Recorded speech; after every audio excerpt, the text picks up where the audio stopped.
ایک زمانے سے مسجد، قبرستان، عیدگاہ وغیرہ کے طور پر استعمال ہوتی آئی ہے، مدرسے کے طور پر استعمال ہوتی آئی ہے وہ جگہ، تو وہ جگہ انہی کی ملکیت سمجھی جائے گی۔ اس صرف مسلمانوں کے لیے نہیں ہے، جیسا کہ میں نے بتایا ہر مذہب کے ماننے والے کے لیے۔ اب اس قانون میں کیا بات کہی گئی؟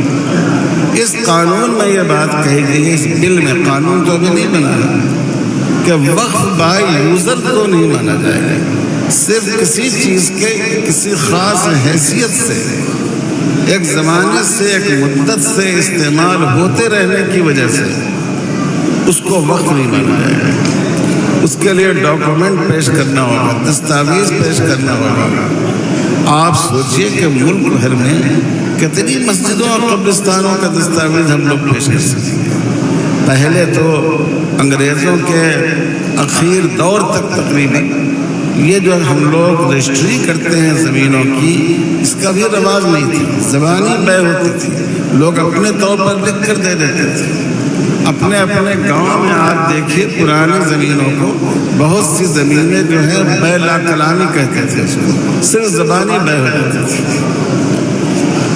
تو اگر یہ قانون بن جائے تو آپ سوچئے ملک بھر میں کتنی مسجدیں، کتنے قبرستان، کتنی عیدگاہیں اور کتنی ہماری جو مذہبی چیزیں ہیں، اس میں مدارس بھی ہیں، یہ سب خدا نخواستہ ہمارے ہاتھ سے نکل جائیں گے۔ آپ محسوس کیجئے کہ یہ کتنے نقصان کی بات ہے۔ نمبر 2، اگر وقف کی زمین میں کوئی نزاع پیدا ہو جائے، ایک زمین ہے، اس میں مسلمان مردے دفن ہو رہے ہیں، قبرستان کی حیثیت سے ہے، کوئی آدمی آ کر دعویٰ کر دے کہ یہ زمین ہمارے دادا کی ہے، قبرستان کی نہیں ہے، تو ابھی اس کا حل یہ ہے کہ اس کے لیے ایک خاص ادارہ وقف ٹریبونل قائم ہے، جو عدالتی انداز پر کام کرتا ہے، جس میں کوئی ریٹائرڈ جج بھی ہوتا ہے، جس میں احکام شریعت سے واقف آدمی بھی ہوتا ہے، ایک حکومت کے مینجمنٹ اور انتظامیہ کا آدمی بھی ہوتا ہے، 3 آدمیوں کا ہوتا ہے۔ وہ پورے معاملات کو سنتا ہے، ثبوت و شہادت کو دیکھتا ہے، فیصلہ کرتا ہے، وہ فیصلہ نافذ ہوتا ہے۔ اگر اس فیصلے سے کوئی فریق مطمئن نہیں ہو تو اس کے لیے پھر عدالت میں جانے کی گنجائش ہے، وہ کورٹ میں جا سکتا ہے، وہ ہائی کورٹ میں جا سکتا ہے، اس سے مطمئن نہ ہو تو سپریم کورٹ میں جا سکتا ہے۔ اب اس بل میں کیا کیا گیا ہے؟ اس میں ٹریبونل کے جو پورے اختیارات ہیں وہ ان سے لے کر کلکٹر صاحب کو دے دیے گئے ہیں۔ کلکٹر صاحب پورے معاملے کو سنیں گے، وہ فیصلہ کریں گے، اور اگر انہوں نے کسی زمین کے بارے میں کہا کہ مجھے اس میں شبہ ہو رہا ہے کہ یہ وقف کی زمین نہیں ہے، تو وہ زمین آپ سے لے لی جائے گی۔ آپ جانتے ہیں زمین پر سب سے زیادہ ناجائز قبضے کن لوگوں ہیں؟ سب سے زیادہ ناجائز قبضہ زمینوں، وقف کی زمینوں پر سرکار کا، دوسرے نمبر پر عام لوگوں کا ہے، اور ان عام لوگوں میں ہمارے مسلمان بھائی بھی شامل ہیں۔ تو اکثر و بیشتر جو وقف کا کیس چلتا ہے وہ وقف بورڈ اور حکومت کے درمیان، یا وقف بورڈ اور حکومت کے زیر اثر کسی کمپنی اور ادارے کے درمیان۔ حکومت چاہتی ہے کہ وقف بورڈ مقدمہ ہار جائے، ایسا بھی ہوتا ہے کہ وقف بورڈ کے ذمہ داروں پر دباؤ ڈالا جاتا ہے کہ آپ مقدمہ ہارنے کی کوشش کیجیے، آپ ڈاکومنٹ کورٹ میں داخل مت کیجیے، جو وقت ہے حاضری کا آپ اس وقت غیر حاضر ہو جائیے۔ یہ تو ابھی کی صورتحال ہے۔ اب سوچئے جب یہ پورا معاملہ کلکٹر کے ہاتھ میں چلا جائے گا تو ظاہر ہے کہ کلکٹر گورنمنٹ کا نمائندہ ہوتا ہے۔ کیا اس سے انصاف کی امید کی جا سکتی ہے کہ اگر کوئی کیس وقف پراپرٹی کے درمیان اور گورنمنٹ کے درمیان ہو تو وہ گورنمنٹ کے خلاف فیصلہ کرے گی؟ اور انصاف کے ساتھ مسلمانوں کو ان کا حق دلائے گی. کیا آپ اس کی امید رکھ سکتے ہیں؟ بتائیے، آپ اس کی امید رکھ سکتے ہیں؟ نہیں رکھ سکتے. تو نتیجہ یہ ہوگا کہ وہ ہزاروں مقدمات جو ہمارے چل رہے ہیں اور جو ناجائز قبضوں کو برخاست کرنے کی کوشش کی گئی تھی، وہ سب کے سب ناجائز قبضے ہو جائیں گے، سرکار کے ہاتھ میں چلی جائیں گے. تیسری بات یہ ہے کہ ایک لمیٹیشن ایکٹ گورنمنٹ نے بعض شعبوں کے لیے یہ رعایت دی ہے کہ اگر 12 سال سے زیادہ پرانا قبضہ بھی ہو اس پر، ناجائز قبضہ، تو قابض کو وہاں سے ہٹایا جائے گا. عام طور پر تو 12 سال کا بعض ریاستوں میں تھوڑا الگ قانون ہے، ان کا قبضہ ثابت ہو جائے تو ان کی ملکیت مان لی جاتی ہے. لیکن وقف کو اس ایکٹ کے تحت رکھا گیا ہے کہ اگر کسی وقف کی زمین پر 50 سال سے بھی کوئی کمپنی قابض ہو، سرکار قابض ہو، کوئی فرد قابض ہو، تو اس ناجائز قبضے کو ہٹایا جائے گا، وہ زمین واپس لی جائے گی. اب اس بل کے تحت یہ ختم کر دیا گیا ہے. یہ جو رعایت تھی وقف کے لیے، یہ رعایت ختم کر دی گئی ہے. حالانکہ یہ رعایت صرف مسلمانوں کے اوقاف کے لیے نہیں ہے، جو دوسری مذہبی مقدس مقامات کی جو املاک ہیں ان کے لیے بھی یہی قانون ہے، لیکن مسلمانوں کے لیے اس کو ختم کرنے کی کوشش کی جا رہی ہے. تو نتیجہ یہ ہے کہ بہت ساری ناجائز املاک جس پر حکومت قابض ہے، 70 سال سے قابض ہے یا انگریزوں کے وقت سے قابض ہے، ایک لمحے میں وہ ساری چیزیں سرکار کے ہاتھ میں چلی جائیں گی. آپ سوچئے کہ کتنا بڑا نقصان ہے. چوتھا بڑا نقصان میں آپ سے بتاؤں کہ وقف ظاہر ہے کہ اسلامی ادارہ اور عبادت ہے اللہ تعالیٰ کی، اس لیے ہمیشہ اس کی رعایت رکھی گئی کہ اس کا مینجمنٹ مسلمانوں کا ہوگا. ایک غیر مسلم کو رکھنے کی اجازت دی گئی ہے وقف سینٹرل وقف کونسل میں، بقیہ مسلمان مینجمنٹ اس کام کو چلائے گا اور مسلمان ان کو منتخب کرے گا. اب جو یہ وقف کا ترمیمی بل لایا جا رہا ہے، ہمارے آل انڈیا مسلم پرسنل لا بورڈ کے جو سپریم کورٹ کے ایڈوکیٹ ہیں، انہوں نے پورا لکھ کر بتایا ہے کہ جو سینٹرل وقف کونسل ہے اس میں ایز عہدہ اور ایز ممبر 14 غیر مسلم بھائی اس میں شامل ہو سکتے ہیں، عہدے کی حیثیت سے اور ممبر کی حیثیت سے، کیونکہ جتنے عہدوں کے ساتھ مسلمان ہونے کی شرط تھی ان سب کو انہوں نے ختم کر دیا. اور جو وقف بورڈ ہوتے ہیں جو ریاستی سطح کے ہوتے ہیں جس میں کم ارکان ہوتے ہیں، ان میں بھی 7-8 غیر مسلم ارکان ہو سکتے ہیں.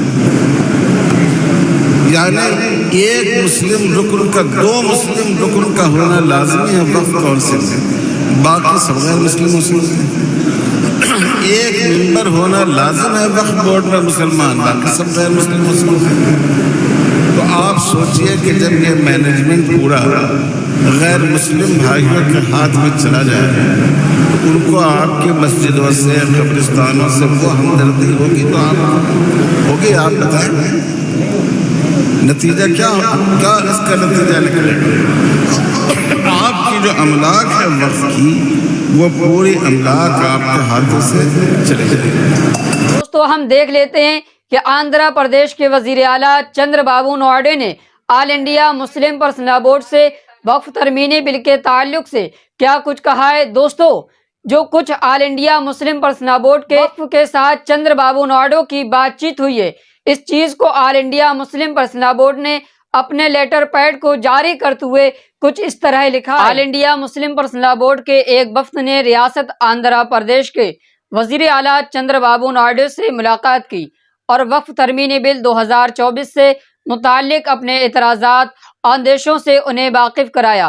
وفد کی قیادت بورڈ کے جنرل سیکرٹری مولانا محمد فضل الرحیم مجددی نے کی اور ان کے ساتھ اراکین بورڈ مولانا محمد ابو طالب رحمانی، جناب ڈاکٹر عبدالقدیر خان صاحب کے علاوہ تلنگانہ اور آندھرا پردیش کی اہم دینی و ملی شخصیات اور تلنگو جنرل سیکرٹری بورڈ نے وزیر اعلیٰ کا شکریہ ادا کرتے ہوئے کہا کہ آپ ہی کی ہدایت پر اور آپ ہی کی ممبران پارلیمنٹ کی کوششوں سے یہ بل دیشم پارٹی کے بعض مسلم وزراء اور MLA بھی شامل تھے جوائنٹ پارلیمنٹ کمیٹی کو سونپا گیا۔ اب تک حکومت کا یہ معمول رہا ہے کہ وہ اہم بل پارلیمنٹ میں پیش کرنے سے قبل متعلقہ گروہوں سے مشورہ کرتی تھی۔